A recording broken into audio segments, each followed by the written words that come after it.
Muito boa tarde a todos. Hoje é dia 2 de novembro de 2024, dia que celebramos o Dia dos Finados.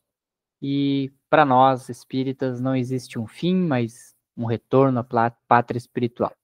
De qualquer modo, é sempre bom lembrar daqueles entes queridos que já estiveram conosco e com certeza nos ajudaram de alguma forma na nossa evolução. É importante que nesse momento, nesse dia aprazado, visto que na correria do dia a dia, do ano todo, às vezes esquecemos daqueles que já estiveram conosco. E sabemos, pela literatura espírita, o quão é importante as orações que nós estendemos àqueles que já desencarnaram. Então, nesse dia em que foi escolhido para o dia de finados, que possamos elevar nossos pensamentos para aqueles que já não têm mais pais, encarnados, irmãos, avós, ou qualquer ente querido que teve uma passagem em sua vida, que teve algum significado, que possamos nesse momento levantar nossos pensamentos mais saudosos, oferecendo a esses espíritos um caminho, uma luz na sua jornada, pois sabemos que a caminhada, ela não se encerra na morte da vida terrestre, mas ela continua reencarnação após reencarnação. Então, que os nossos desencarnados recebam as nossas orações e boas vibrações.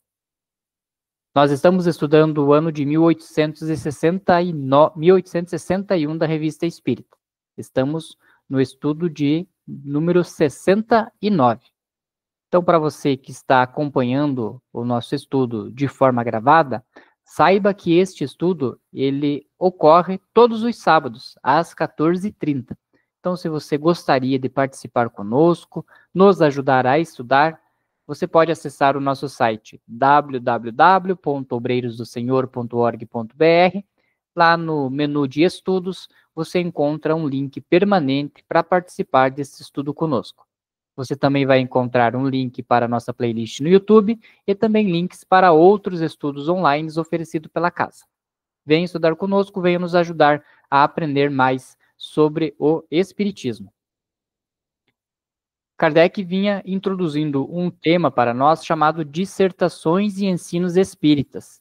Nós estamos estudando uma comunicação que foi dividida em 3 partes, ditada pelo espírito Edoldar Pereira. Ele já citou, a gente já estudou as 2 primeiras partes do ditado dele, onde ele externa ali a seus compatriotas, a seus correligionários, vamos dizer assim, né, os israelitas, a importância do Espiritismo, informando que o Espiritismo é a evolução, né, é a concretização, é a revelação tanto prometida para todos nós, e que na atual evolução, na atual condição de concepção, de aprendizado, nós estamos já preparados para essas novas revelações que o Espiritismo veio trazer. Então nós vamos partir hoje para a terceira e última parte desse ditado, e eu convido o Pereira para dar início para nós. Boa tarde a todos. Então, como o Lelo já colocou, né? A continuação aí do item 3. Né? Então, o texto começa assim. A religião israelita foi a primeira que formulou, aos olhos dos homens, a ideia de um Deus espiritual. Até então, os homens adoravam uns o sol, outros a lua, aqui o fogo, ali os animais. Mas, em parte alguma, a ideia de Deus era representada em sua essência espiritual e imaterial. Esse contexto é interessante a gente abordar, né, Pereira, porque na antiguidade, e ainda hoje, né, muitas pessoas acreditam ainda num Deus, um polideus, né, vamos dizer assim, né, na época lá da mitologia grega, onde tinha o Olimpo, aí tinha Zeus, que era lá o chefinho dos deuses, daí tinha o deus do trovão, que seria Thor, aí tinha Deus dos mares, que seria Poseidon, e assim ia, né? Então as pessoas materializavam ali conforme a grandeza daquilo que elas observavam, né, um deus naquilo. E não indo tão longe lá para a Grécia, mas partindo aí para as questões indígenas, os indígenas também, né, acreditavam ali no Deus Sol, no Deus Lua, né, no Deus Chuva, tanto é que a dança da chuva, né, é uma dança ao Deus Chuva ali para que recaia a chuva na época de estiagem. E a importância, lógico, todas essas grandes manifestações da natureza ou dos astros, né, do Sol, da Lua, são criações de um único Deus, né? É importante a gente ter a noção dessa grandiosidade, mas não que elas, por si só, são capazes, né, de fazer alguma coisa. E a introdução ali, como vem dizendo o Espírito, ali a questão israelita, ela veio trazer essa questão desse Deus espiritual, desse Deus único, né? Um Deus imaterial, uma coisa que a gente não pode tocar. Por quê? Porque se ele pudesse tocar, ele seria igual a nós. E aí, se ele fosse igual a nós, não teria uma onipotência, né? Seria um ser espiritual. E aí, a partir dessa questão ali de um Deus único, né, que começou-se a evoluir nesse pensamento. Porque até então, né, quando se fazia ali, por exemplo, ali na questão grega, os deuses brigavam entre eles, né, e aí seria inconcebível, né, imagine o povo, né, ali sem poderes nenhum, à mercê das brigas ali, das desavenças dos deuses, cheio de poderes. Então, nós estaríamos, né, à mercê de toda sorte. E aí, com a introdução de um Deus único, né, um Deus espiritual e material, resolveu-se esse problema. Então, temos que, lógico, levar em consideração, né, o que as religiões antigas, né, vieram introduzindo para que, no tempo aprazado, fosse possível introduzir o espiritismo. E essa questão do Deus único, acho que foi o ponto mais alto, assim, dessa mudança de chave, né, Pereira? Com certeza, né? Por mais que os israelitas tinham aí toda aquela questão de alguns rituais aí, de algum dogma lá, tal, que eles colocavam, né? Mas o ponto fundamental, destaca bem aí no início aí, foi essa que você falou, né? De Deus único, né? E aí foi um pouquinho desmistificando todas essas outras questões. Eu acho que é um marco realmente muito importante para nós, para o próprio advento do cristianismo, tudo isso é um ponto muito importante. Então vamos lá. Aí ele dando continuidade. Chegou Moisés, trazia uma lei nova, que derrubava todas as ideias até então recebidas.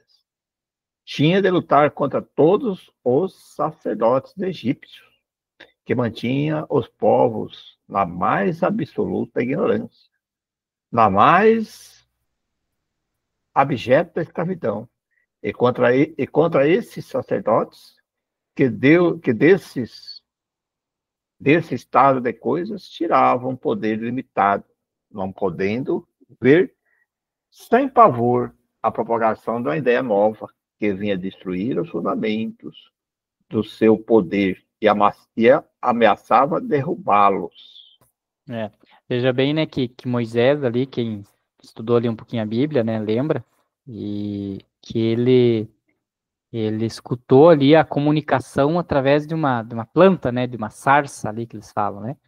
Então veja como que era necessário, às vezes, a espiritualidade se manifestar, né, para as pessoas, para que desse aquela credibilidade, né. Então ali para ele foi para uma sarça, para José, como a gente vê ali na Bíblia, já foi em sonho, né, ele veio em sonho, então veja que já não precisou de uma grandiosidade tão grande, e Moisés recebeu essa ordem. Mas o interessante da gente observar nesse povo, o que é?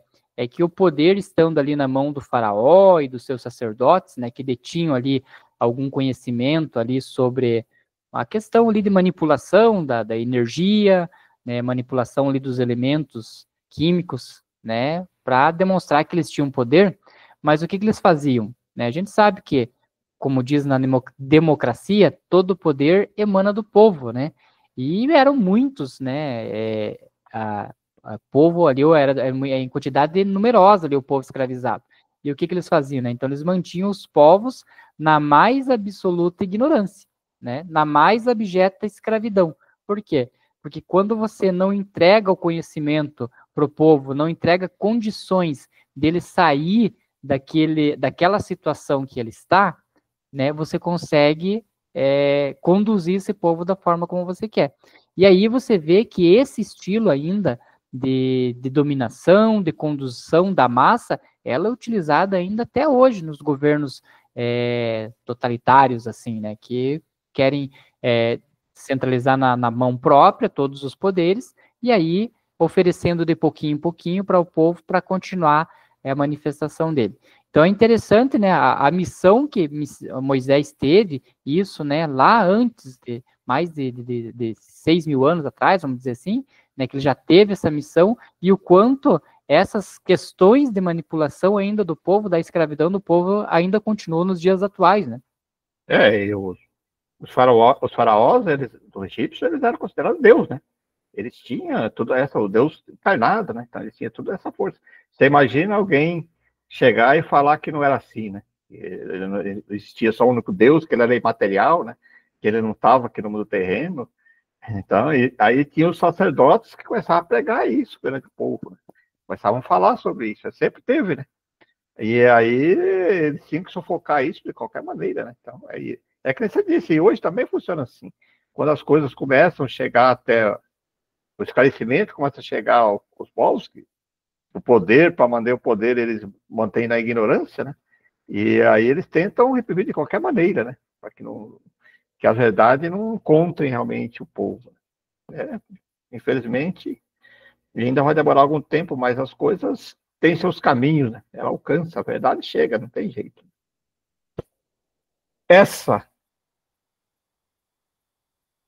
fé, olha, trazia consigo a luz, a inteligência e a liberdade de pensar. Era uma revolução social e moral. Assim, os adeptos desta fé, recrutada entre todas as classes do Egito, e não só entre os descendentes de Jacó, como erroneamente tem sido dito, eram perseguidos, acossados, submetidos aos mais duros vexames e, por fim, expulsos do país, porque infestavam a população com ideias subversivas e antissociais. E veja que interessante, então, um ensinamento que ele vem trazer aqui, que os povos eram escravizados entre todas as classes do Egito, né? E não somente entre os descendentes de Jacó, como erroneamente tem sido dito. Ou seja, então, até os próprios egípcios eram escravizados, né? Tinha, então, ali as castas, né? Ali Faraó, ali os centuriões, alguma coisa assim, né? Os guardas, e aí mais os egípcios pobres ali também eram escravizados conjuntamente ali com os descendentes de Jacó. Ou seja, aqueles que não seguissem a cartilha lá dos faraós lá que vinha lá, se vacilasse, era escravizado e colocado à parte, né? Então, você imagina isso. Desde aquela época era assim, né, que ele fala. É sempre assim, toda vez que um progresso surge no horizonte e resplandece sobre a novidade, as mesmas perseguições e os mesmos tratamentos acompanham os inovadores que lançam sobre o solo da nova geração os germes fecundos do progresso e da moral.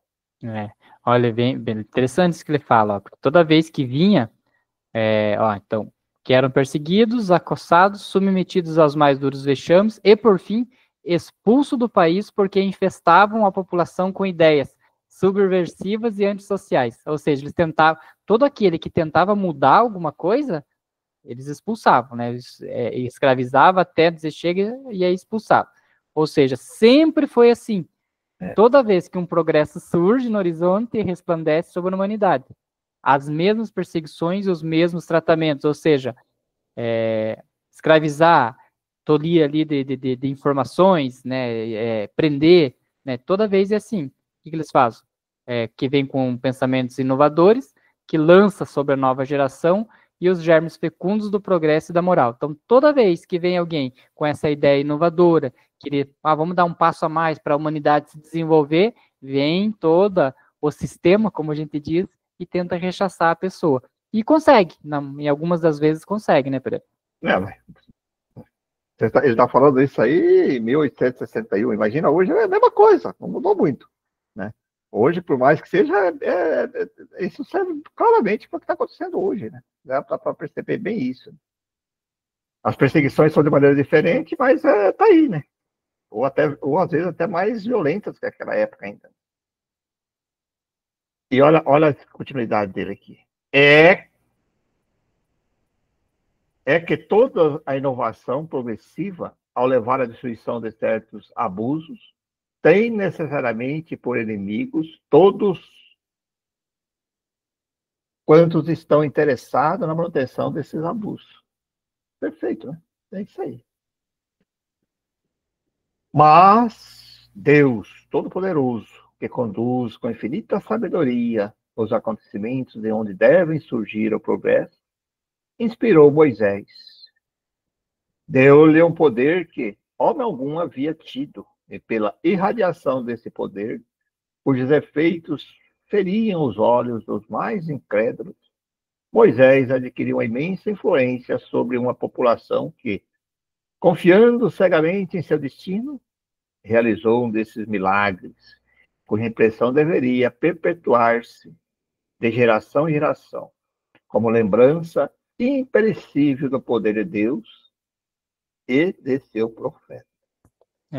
E é interessante, né, a condução que, né, o progresso divino tem, né? A gente sabe que o progresso é uma lei, né? Então não tem como você evitar o progresso. Pode ser atrasar, né? Como a gente sabe que ocorreu aí na nossa humanidade aí, devido a algumas decisões de pessoas influentes lá no passado. Mas o progresso é uma lei. E é interessante, né, a história de Moisés, porque Moisés, ele foi criado pela família real egípcia, mas ele não era egípcio, né? Então, quando ele teve a comunicação ali da espiritualidade, para ele conduzir o povo, tal, né, para fora do Egito, ele tinha, vamos dizer assim, um local de fala, né? Por quê? Porque ele era daquele povo, ele já tinha saído daquele povo. Era diferente de vir um egípcio querer falar para um povo que não era o dele, né? Então ele tinha ainda algumas raízes ali, tinha irmã, né? Acho que tinha até certo tempo ele tinha mãe ainda, então ele conhecia ali a forma como aquele povo entendia Deus de forma diferente. Então a escolha de Moisés foi uma escolha também muito acertada. Por que foi acertada? Porque a gente sabe que Deus não joga dados, né, com a humanidade, né? A escolha de Moisés é acertada, a escolha de Kardec foi uma escolha acertada. Por quê? Porque eram pessoas imbuídas de uma missão e que, pela análise pregressa das reencarnações, tinha-se certeza de que aquela pessoa conseguiria dar cabo naquela missão. Então, a figura de Moisés é emblemática por causa disso, né? Porque ele era um egípcio que estava lá dentro de toda a pomposidade, que largou de tudo aquilo para conduzir um povo ali na precariedade que ele tinha na época, para conduzir um povo para fora da escravidão. Bem interessante essa figura dele, né? Se a gente analisar, é assim, né? Porque todo advento de mudança, né? Porque aí foi um advento que mudou, né? Que ele falou lá, tirado o politeísmo, que eram vários deuses, para o politeísmo, para um Deus único. Então foi um grande marco na evolução. Então isso aí tudo são preparados, né? Não é que só veio Moisés, que nem ele coloca, já tinha Moisés e já tinha toda uma gama de espíritos encarnados na época próxima, né? Para conseguir divulgar essa ideia e alcançar uma grande parte, né? Que foi uma revolução mesmo, que mexeu até com a própria cultura do pessoal do egípcio mesmo, né? Os cidadãos egípcios que acreditavam nas coisas começaram também a se questionar, né? Poxa, mas será que não tem razão? Tudo, quer dizer, há uma divisão aí, uma ruptura, né? Por mais que eles tentavam abafar tudo isso, mas não tem como. As coisas foram seguindo o seu caminho. E é assim, você pode ver depois quando o advento do cristianismo, e se você olhar na humanidade também, quando vem falar assim de determinadas coisas que tem que acontecer, a gente fala lá de Gandhi, na Índia, né? Então ele vem ali, já vem tudo preparado. Eu acho que hoje, assim, uma das coisas que eu percebi que está faltando hoje na humanidade, mas também deve ter um motivo, quem somos nós para questionar, essa grande liderança. Se fala por aí que vai surgir, né, pessoas que vão liderar. Hoje está faltando muito isso, né? Aquelas pessoas que você chega assim, que ouve falar e as pessoas seguem, né, confiam, né? Então está muito esparso isso. Mas, como todas as mudanças, que a gente fala, assim, mudanças de provas de expiação para a regeneração, eu acredito que com o tempo começa a surgir isso, né? Pessoas que realmente falem e as pessoas realmente confiem nelas, porque hoje realmente está muito fraco, isso, muito tímido, né? Esse tipo de questões. Vamos lá. Olha, dando continuidade ali.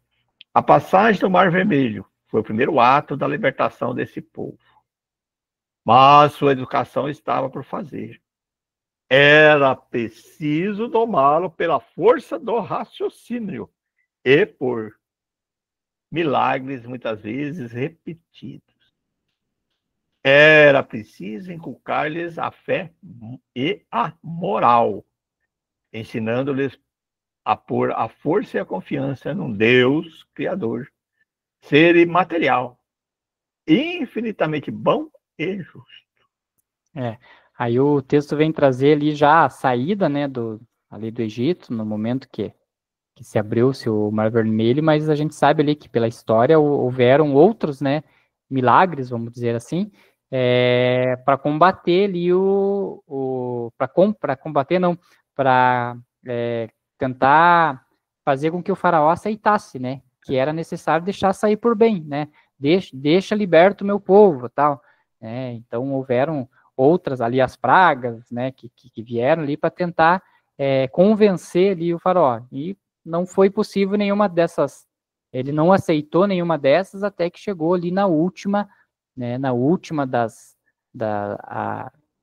ali dos eventos ali, que foi a morte ali dos primogênitos, lá que não tivessem com a porta marcada. E aí, se a gente não entender toda uma contextualização, né, do texto e tal, a gente vai dizer, nossa, mas então Deus veio matando todo mundo e tal, né? E aí que a gente vem aí pela concepção do espiritismo, que a morte em si, ela não é o fim. Então, eu morrer, um povo que está reunido ali morreu, não é Deus castigando, às vezes era a situação necessária que se organizou espiritualmente, né, ali para aquela situação que acontecesse. Nós somos responsáveis, né, pelos nossos atos. Então, lá, se o faraó, na época, ele tivesse liberto o povo, não teria chegado naquela situação. Então, veja que a gente vai, né, às vezes, adquirindo karmas na vida, né, adquirindo as nossas dívidas pelas decisões que a gente não toma, mesmo observando, né, as indicações divinas que Deus nos dá. Né? A gente tem as intuições, a gente tem, né, ali as percepções de que aquilo vai dar errado, mas a gente às vezes continua insistindo. Aí chega lá num certo momento, você dá bem errado, por quê? Porque de repente você vai lá e ficou doente, alguma coisa assim, tal, e você diz, nossa, estou sendo castigado. Não, mas veio tendo, né, todo um aviso para você durante tantos anos e você não quis observar. Aí agora, nesse momento, que é o único modo de eu fazer você sair disso, te permitindo um câncer, te permitindo alguma coisa mais grave, aí você acha que foi castigado, né? Então, são condutas que a gente tem que ir observando durante a nossa vida para ir mudando, para que não culmine nessa intervenção mais drástica, né? Como teve lá no Egito, né, Pedro? Também outro ponto que deve se destacar aqui, ele coloca milagre, né? Mas nós sabemos que não foi milagre, porque hoje já os historiadores, quando estudam aqueles fenômenos excepcionais que aconteceram naquela época lá, o Moisés, ele era um grande conhecedor das leis naturais e até do magnetismo, né? Então, muito daquilo que aconteceu lá é porque ele sabia muito mais que os povos da região tinham conhecimento, né? Claro que era conhecimento que veio já dele como espírito, né? Que ele apenas manipulava lá e utilizava questões ligadas ao magnetismo e da própria mediunidade de efeitos físicos, né? Então ele fazia esses fenômenos aqui que pareciam uma coisa assim milagrosa, né? Que precisava ser feito dessa maneira, né? Inclusive até a passagem do Mar Morto Existem historiadores aí que comprovam que ele conhecia exatamente ali que determinado horário, determinada época, que o mar abaixava ali um ponto ali que seria possível passar, né? Então não foi uma coisa assim de milagre que Deus chegou e abriu, né? Foi conhecimento que ele tinha, né? Fenômenos da natureza da época comprovaram isso, que daí ele sabia que naquele momento, naquele horário lá, daquele ano lá, ia ter condições de passar ali, né? E aí depois aquilo durava pouco tempo, né?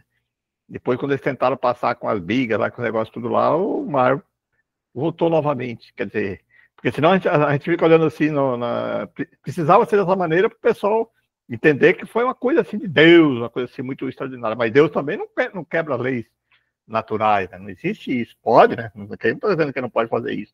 Mas não é essas questões. Muitas coisas ali foram comprovadas realmente que eram conhecimentos que ele tinha, né?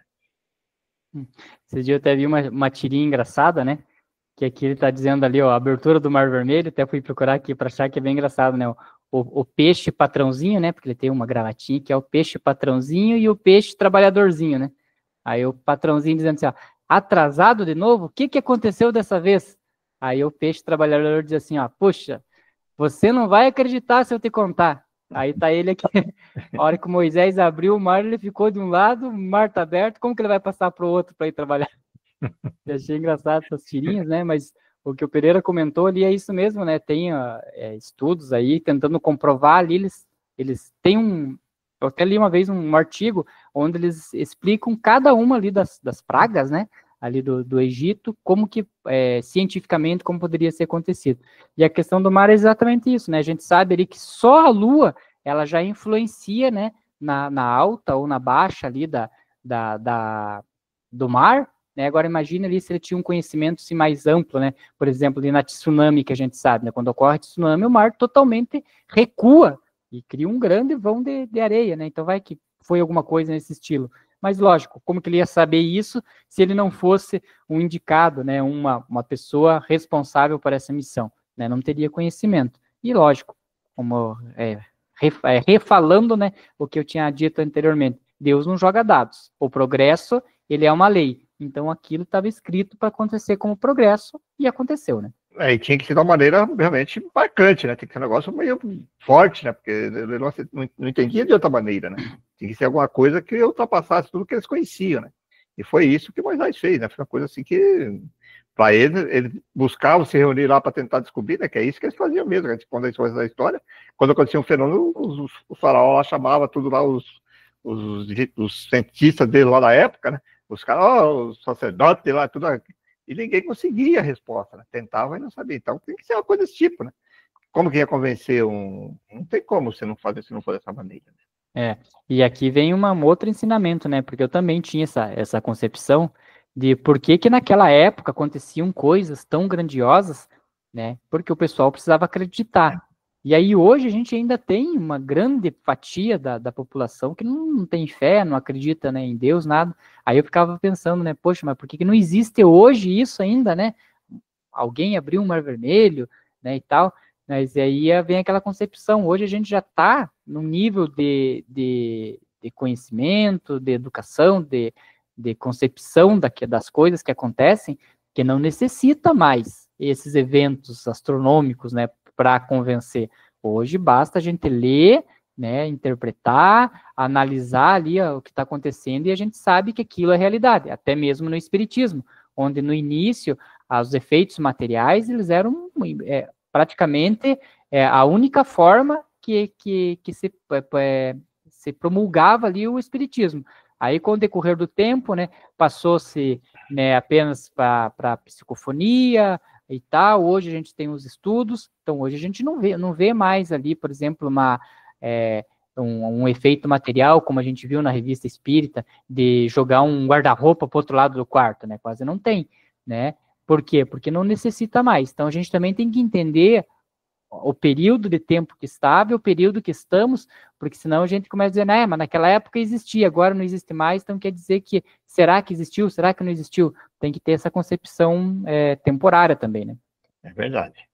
Então vamos lá agora. Os 40 anos de provações passados no deserto, em meio de privações, sofrimentos e vicissitudes de toda ordem, e os exemplos de insubordinação, tão severamente reprimidos por uma justiça providencial, tudo contribuiu para desenvolver nele a fé nesse ser todo-poderoso, cuja mão, ora benfeitora, ora severa, punia quem desafiasse.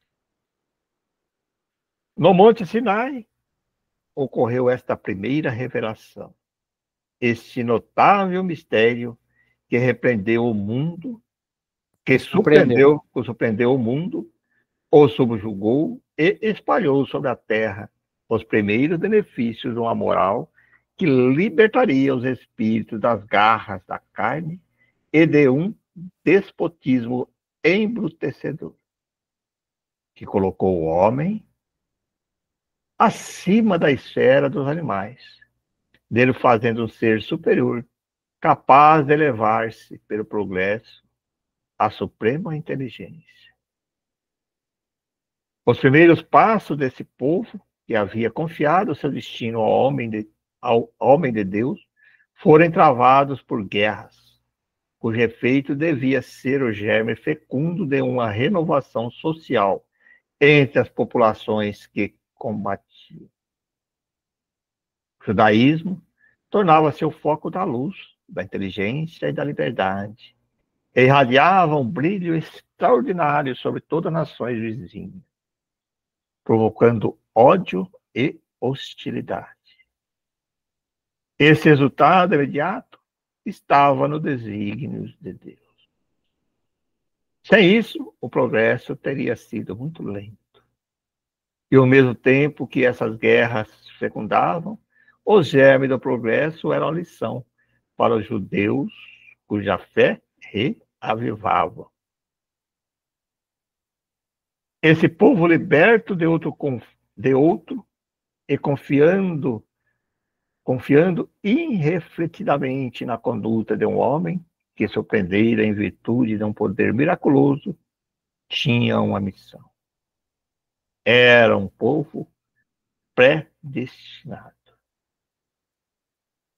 Não é sem razão o que foi dito. Cumpriam a missão de que não se dava conta, nem ele, nem os outros povos. Ia às cegas, executando sem compreender os desígnios da providência. Essa área da missão foi cheia de fel e de amargura. Seus apóstolos sofreram todas as humilhações possíveis. Foram perseguidos, oprimidos, lapidados e dispersos, embora trouxesse consigo essa fé viva e inteligente, essa confiança em Deus, cujo poder haviam medido, cuja bondade havia experimentado e cujas provas aceitavam, sobretudo as que deviam trazer à humanidade os benefícios da civilização. Eis os vossos apóstolos obscuros, ridicularizados, desprezados. Eis os primeiros pioneiros da liberdade. Terão sofrido bastante as suas... A hora da reabilitação não tardará a soar para eles. E não está longe o dia em que haverá de saudar esses primeiros soldados da civilização moderna com reconhecimento e veneração. Far-se-á justiça ao descendente dessas antigas famílias que, inabaláveis em sua fé, a levaram como dote a todas as nações nas quais Deus permitiu que fossem dispersados.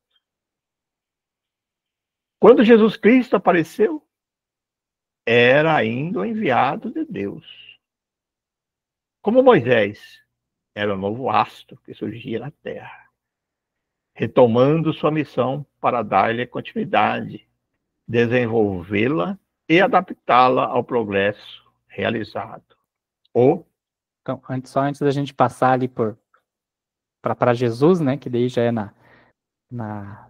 há 2000 anos atrás, aí vamos dizer, né? Então, pense, né, na missão de Moisés, ali tirar o povo, né? Cruzou o Mar Vermelho, e aí assim, tá, e agora? O que nós vamos fazer? Né? Então, Moisés guiava, né? Era guiado, como dizer ali, por um fogo e tal, que ia conduzindo eles. Mas imagine, né, a gente, às vezes, na nossa caminhada, 1 ano, 2 anos de sofrimento, a gente já quer abandonar tudo e desistir, porque Deus me abandonou e tal. E ali o povo andou por 40 anos, né? Então, em busca daquilo. Então, veja que o quão. Imagine quantas pessoas que não chegaram na terra prometida né, que ali Moisés pregou para eles. Por quê? Porque teve pessoas que já saíram dali, né, com 40 anos, naquela época, né, as pessoas não aguentavam, era muito sofrido o trabalho, né, não aguentavam muito tempo. E aí Deus foi se comunicando, né, com certeza ali a gente sabe, né, os espíritos superiores ali do plano espiritual orientando Moisés nessa condução. Né? A gente sabe ali todo o sofrimento que foi, né, da condução dele, ele era o único que dava a palavra final, porque dentro de 40 anos o povo foi se relacionando entre si e problemas sociais foram acontecendo, e Moisés era como se fosse, né, o juiz ali daquela população, né, tudo isso culminando ali nos 10 mandamentos, né, que foi ali a comunicação, ali a materialização, como diz o pessoal, que Moisés ali foi, no caso ali, o primeiro que recebeu ali uma escrita direta ali para passar para o povo essa comunicação. Então pense, né, todo esse trajeto, né, 40 anos, para conduzindo um povo, não tentando tirar ele fora, né, não deixar ele sair fora do caminho, e o quanto nós, hoje em dia, né, por causa de assim, 1 mês, 2 meses que a gente passa aí por dificuldades, a gente já quer abandonar tudo. Então, isso é um pouco também para a gente refletir, que a gente tem que insistir e confiar, né, na divindade, confiar em Deus, confiar aí nos nossos mentores, que eles estão fazendo o máximo possível para nos conduzir, mas também precisa de empenho nosso e força de vontade, né? E se você, quando a gente estuda um pouquinho essa passagem aí de 40 anos aí, nós sabemos que não foi uma coisa assim tão simples, não. Teve rebeliões, né? Teve pessoas que questionavam, rebelavam entre o próprio Deus, porque ali foi nascendo, nascia. Você imagina, continuavam vivendo, né? Então tinha nascimento, que era criança com 40 anos, já pega 15, 20 anos, já vai criando outras mentalidades, então existia sim oposições grandes sobre isso, né? Que não eram os mesmos que saíram de lá do Egito, né?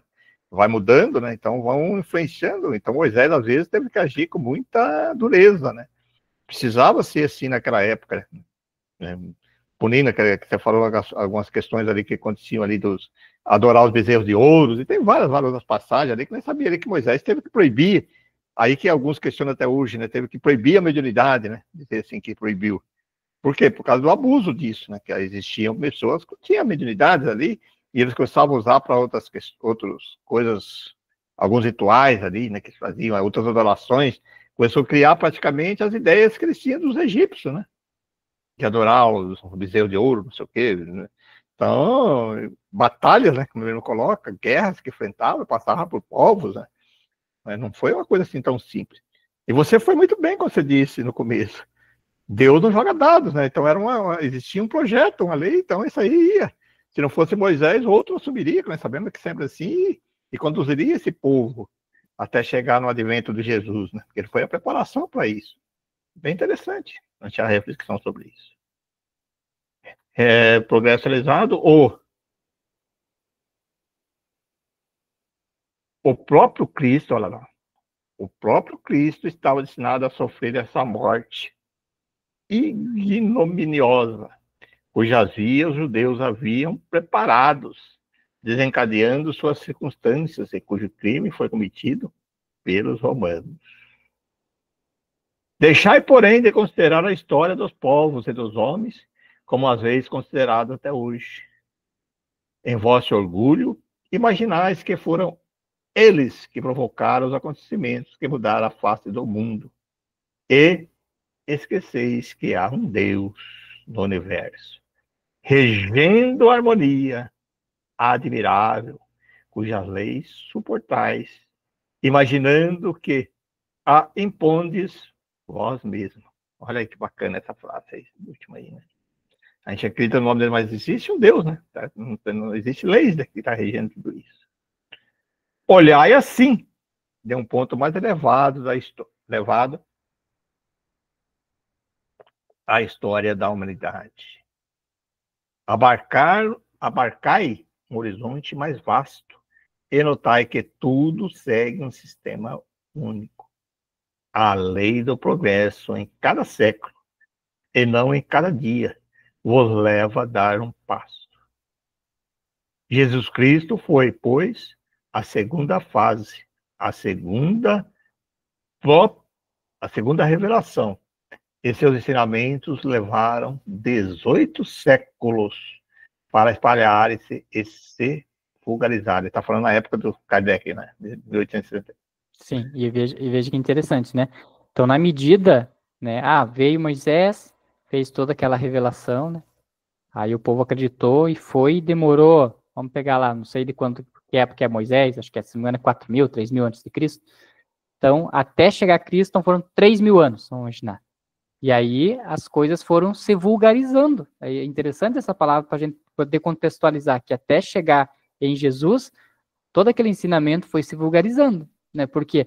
Porque virou um Deus totalmente mau, aí aquelas questões ali de venda de sacrifícios dos animais e tudo mais, né? Ter que ir lá pagar os impostos, comprar o seu lugar no céu, enfim, todas aquelas questões, né? Então eles foi se espalhando, era uma coisa que começou boa e foi se espalhando e vulgarizou, que foi necessário aí chegar Jesus. Com Jesus, a mesma coisa. Ele veio, deu uma reformulada, né? Deu uma repaginada ali no real ensinamento que Moisés pregou. Demorou 18 séculos, né? Até chegar ali no Espiritismo. Se espalhou totalmente o cristianismo. Lógico, teve problemas ali entre algum tempo ou outro, devido à grande confusão entre a Igreja Católica e os reinados, né? Que um devia favor para o outro. Ou seja, se espalhou e, de novo, vulgarizou, né? E aí vem o Espiritismo, 1861, né? Trazer de novo essa repaginada, essa nova explicação e tal, e cabe a nós espalhar o Espiritismo e não deixar que ele se vulgarize também, né?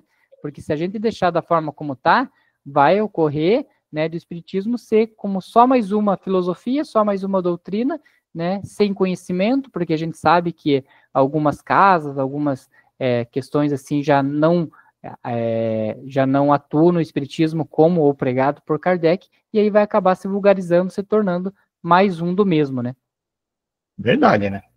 Você vê que ele fala aí, você falou aí de 4.000 anos, você falava de 2.000 anos do advento do cristianismo, hoje nós estamos falando de 2.000 anos, mas o Espiritismo tem o quê? Não tem 2 séculos, né? Então, você imagina, é muito novo, vamos dizer assim.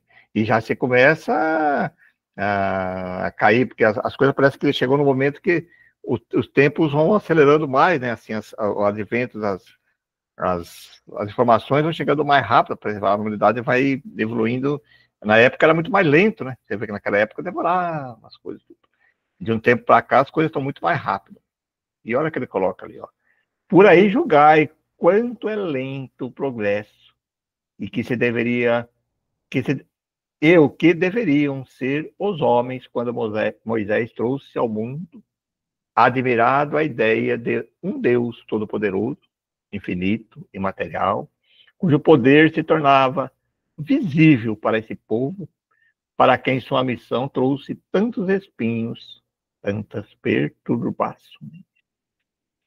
O progresso não se realiza sem dificuldades. É a sua custa e por seus sofrimentos cruéis, vicissitudes, que a humanidade toma consciência do objetivo do seu destino e do poder daquele a quem deve a existência. Portanto, o cristianismo foi o resultado da segunda revelação. Mas essa doutrina, cuja sublime moral o Cristo havia trazido e desenvolvido, tem sido compreendida em sua admirável simplicidade? De que modo é praticada pela maior parte dos que a professam? Nunca desviaram do seu objetivo? Jamais abusaram dela para que servisse de instrumento ao despotismo, à ambição e à cupidez? Numa palavra, todos os que se dizem cristão ou são conforme o seu fundador? Olha que perguntas, hein? Não é um raciocínio assim que, né, fica claro, né, o quão deturpado foi o cristianismo desde a vinda de Cristo, né? E vamos trazer isso para o Espiritismo. Será que Perfeito. todos... E olha a resposta dele, bem curtinha. Não. Depois de todas as perguntas que ele fez. Não. E hoje olha, vamos colocar, será que nós questionamos tanto os outros que desviaram do cristianismo, na rota do cristianismo, que chegou no ponto ali que depois entrou o advento do espiritismo, mas será que nós também não estamos caindo no mesmo caminho, né? Eis porque eles também deviam passar pelo alambique da infelicidade, que tudo purifica. A história do cristianismo é, por demais, moderna para contar todas as suas peripécias. Mas, enfim, o objetivo está perto de ser alcançado. A nova aurora vai despontar e, por meio diferente, vai fazer com que marcheis a passo mais rápido nesse caminho onde levastes 6.000 anos para chegar. Bem que você falou que é 2.000 anos, 4.000 anos de Moisés, né? É isso aí. O Espiritismo é o advento de uma era que verá realizar-se esta revolução nas ideias dos povos, uma vez que haverá de destruir essas prevenções incompreensíveis, esses preconceitos imotivados que acompanharam e seguem os judeus em sua longa e penosa peregrinação. O Pereira sempre comenta, eu também comento que às vezes datas não dá para pregar, né, uma data correta, porque existem muitas coisas variáveis dentro de uma evolução, mas se for para pegar a evolução lá, então de 4.000, desde a saída de Moisés até o ano zero, com o nascimento de Cristo, são 4.000 anos. De Cristo até a vinda do Espiritismo, mais ou menos 2.000 anos, a metade. Então, nós vamos levar mais ou menos uns 1.000 anos, né? Desde o Espiritismo até a gente chegar ali para ter uma total conhecimento, uma total concepção do que era mesmo que Cristo quis, né, trazer, nessa total revelação. Por quê? Porque, como ele falou, a evolução ela é lenta, né? E a gente que hoje em dia vive 70, 90 anos, né, vai ter que reencarnar ainda algumas vezes para conseguir ver finalizado esse trabalho. Compreender-se-á que sofresse um destino providencial, do qual eram os instrumentos, assim como aqueles que os perseguiam com seu ódio, ou faziam impelido pelo mesmo poder, cujos secretos desígnios deviam realizar por caminhos misteriosos e ignorados. Sim, o Espiritismo é a terceira revelação. Revela-se a uma geração de homens mais adiantados, portadores das mais nobres aspirações generosas e humanitárias, que devem concorrer para a fraternidade universal. Eis o novo destino assinalado por Deus para os vossos esforços.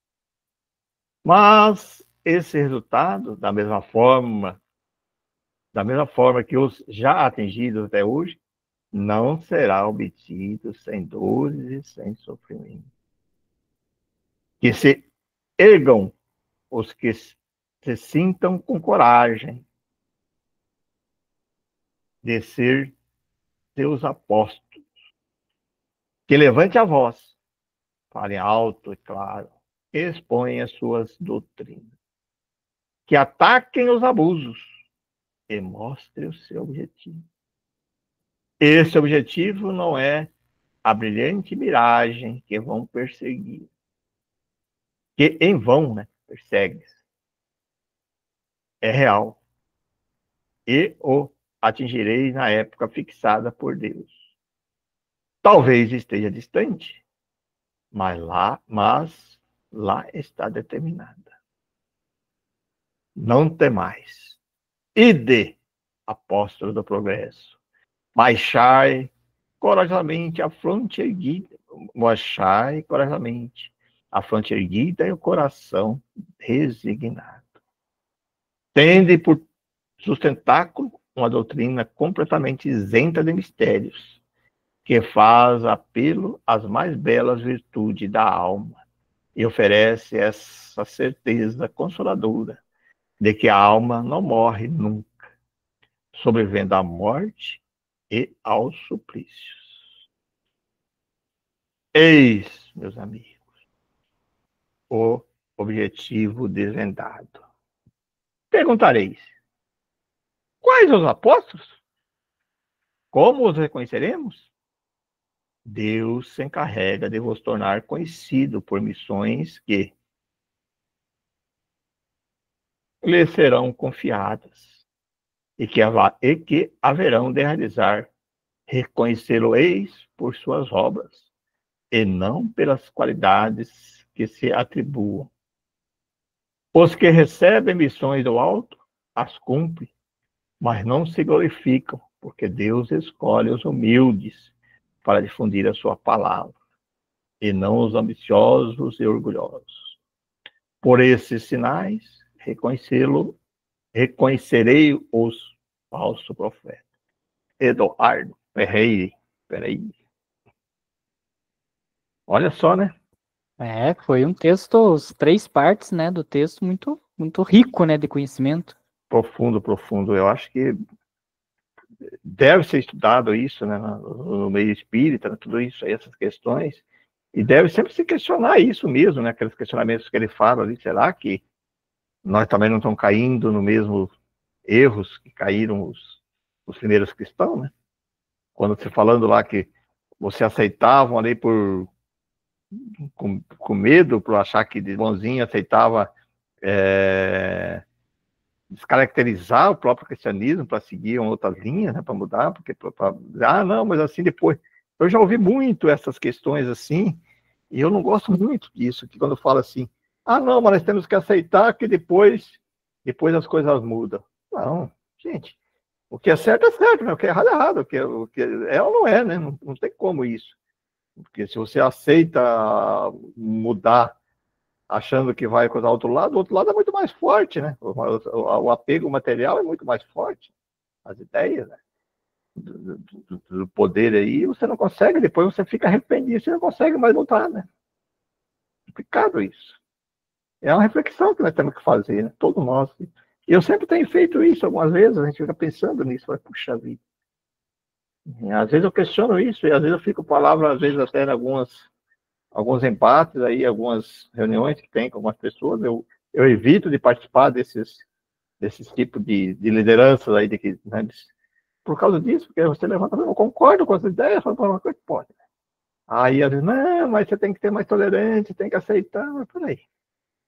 Eu entender, sim, eu compreender que um dia aquela pessoa vai mudar, sim, mas eu aceitar como verdade, aceitar que é certo, é outra coisa bem longe, né? Eu respeitar e ter compaixão para a pessoa é uma coisa, mas eu trazer para mim essa ideia que aquilo é certo, não, né? É bem longe. Só para finalizar então, Pereira, já está quase no nosso horário, aí tem um trechinho pequeno aqui da revista, eu vou ler para nós aqui. Só compartilhar aqui novamente.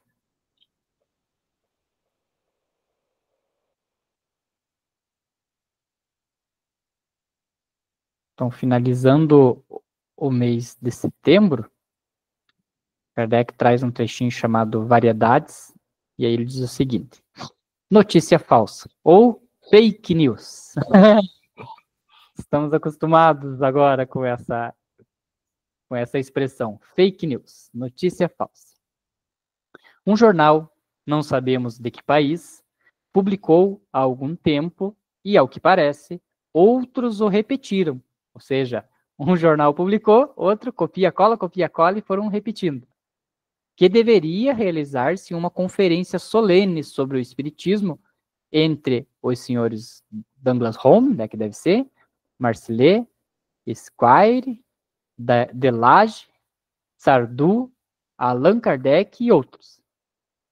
Aqueles dos nossos leitores que porventura tenham ouvido falar do assunto, informamos que nem tudo quanto se imprime é palavra do Evangelho, mesmo que saia num jornal.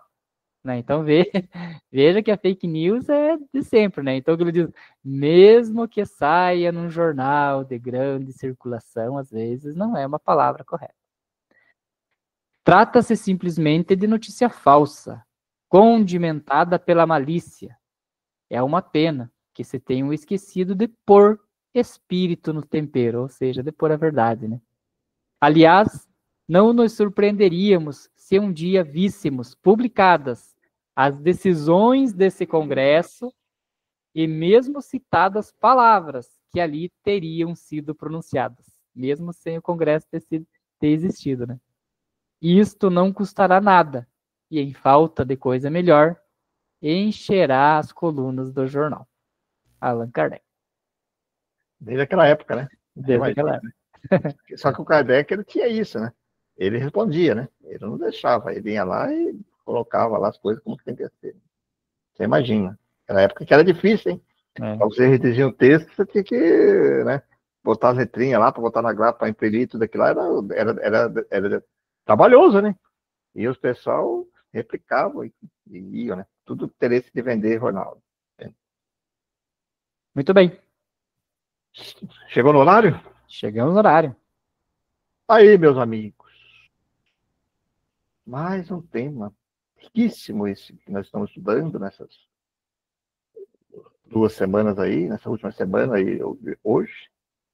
É um texto, eu acho que vale a pena, aqueles que não viram os textos anteriores, volte lá no nosso estudo anterior, ouve, vai lá na Revista Espírita, leia, porque vale a pena, são uns ensinamentos muito profundos sobre o cristianismo, sobre o advento do movimento espírita, né? Eu acho riquíssimo esses últimos textos. Todos são muito ricos, mas esses aí são de uma importância bem singular, assim, bem bacana para a nossa reflexão. Então, nesses instantes que já estamos aqui encerrando o nosso estudo, nós sempre dedicamos um momento de gratidão. Hoje, analisando esses textos que foram aqui colocados para nós, a nossa gratidão a esses pioneiros na evolução moral da humanidade. Nós sabemos que nós, provavelmente, passamos por reencarnações em alguma dessas fases, e muitas vezes, sim, opositores. Por isso, a grandiosidade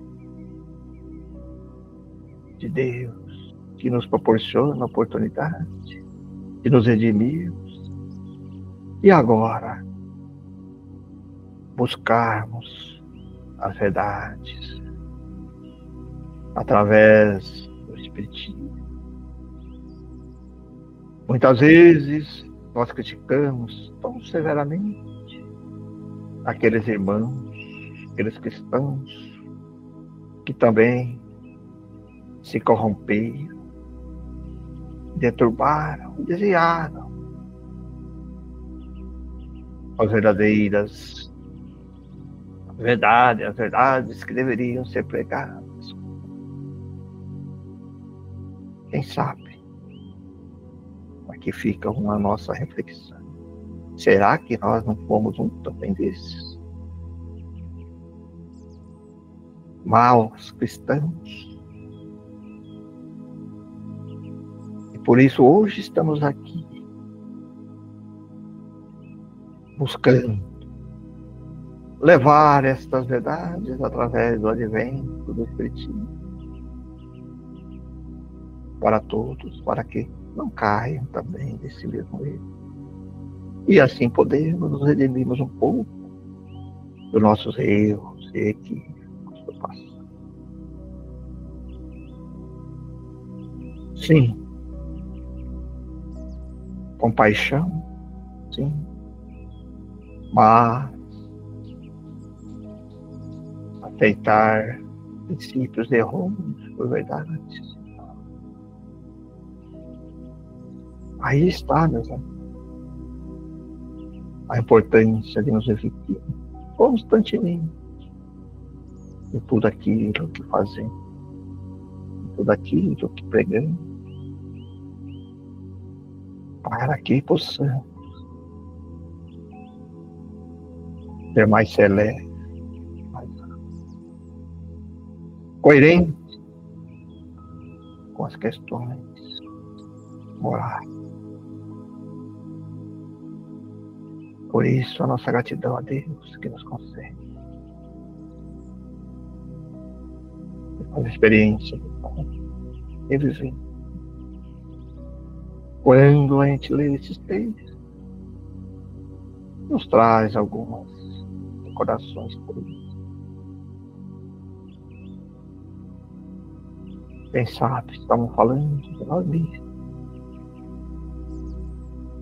Mas, como o texto deixa bem claro, Deus é soberanamente justo e bom. Tem tudo planejado de forma coerente.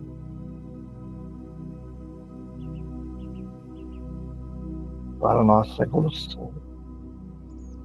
Nós é que assim podemos escolher caminhos dolorosos ou caminho mais amigo. Tudo depende da nossa vida. Reflitamos sobre isso e agradecemos sempre a Deus. Que agora estamos tendo condições de conhecer a verdade. Por isso, obrigado mais uma vez. Obrigado, Jesus, pelo Evangelho. E obrigado a todos esses amigos espirituais que estão nos intuindo, nos ajudando, para que possamos conseguir prosseguir a duros passos para o nosso progresso, nossa evolução. Pensar, refletir um pouco na evolução da nossa.